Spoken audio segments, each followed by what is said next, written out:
Alright, true believers, guess what? It's comic book day. Let me show you what I got. First up is the Mighty Thor issue number 21. Despite this cover, this never actually happened. Big surprise, right? This issue is more about Volstagg being the new Thor. He picked up the ultimate Thor's hammer, and in this issue, he is a total badass. If you've ever seen Doctor Who, they're kind of doing the whole War Doctor thing.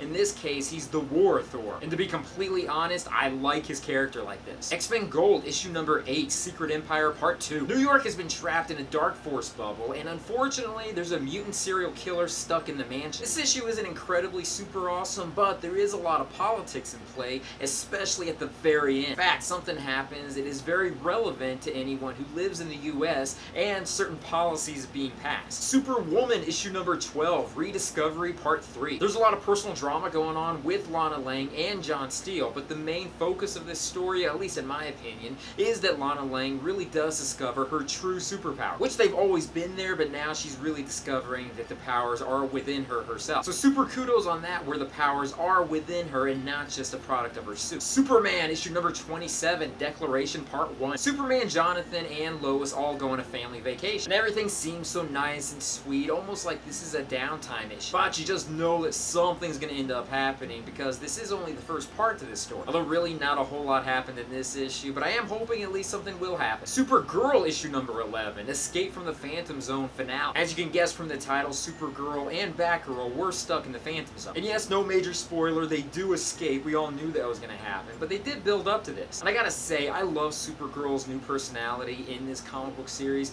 Previously in the New 52 universe, she was somewhat more of like an edgy person who always seemed like she was angry. In this case now, she seems much more lovable and personal, almost like they're mimicking the TV show. Nightwing issue number 25, the blockbuster finale. This issue has more to do with the Clock King and Tiger Shark, and Nightwing does get a new job working at a casino, which I don't know why, but I find it kind of cool for Nightwing to be working at a gambling table. And I don't want to give away the epilogue ending for this issue, but it does lead into a new storyline, and a certain character may kind of sort of be dead, maybe? Mighty Morphin Power Rangers issue number 17. This issue is more of the Power Rangers getting back into their own personal lives after the dark storyline that just took place. But Jason is starting to get a bit obsessed and not leaving the command center, which could be a good thing or it could be a really bad thing. I'm sure this is going to be addressed later on. Clue issue number 2. This is a really good storyline. It's a completely new mystery that we've never seen before. Previously, Mrs. Peacock and A-Body both were killed off, and another death took place in this issue too. The writers have promised that there are a lot of different clues in each issue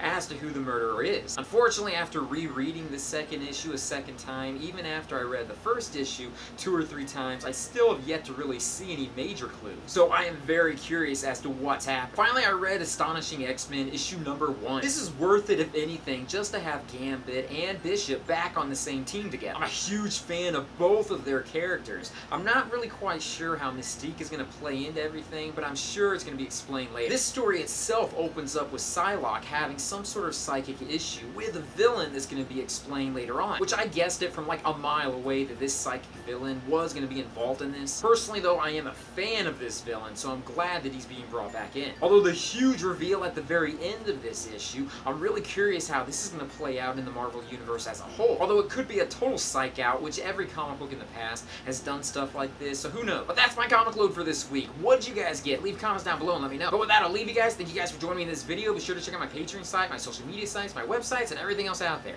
Peace, love, namaste, and I'll see you guys later. I recently got updated on the Secret Empire storyline going on in Marvel. I know a lot of people kind of like it and a lot of people really don't like it. I know there's also a lot of other people like me that are just waiting it out so that the Legacy storyline can start up in the Marvel Universe. At least that's what I've been reading online. I'm not sure what many other people out there think, though.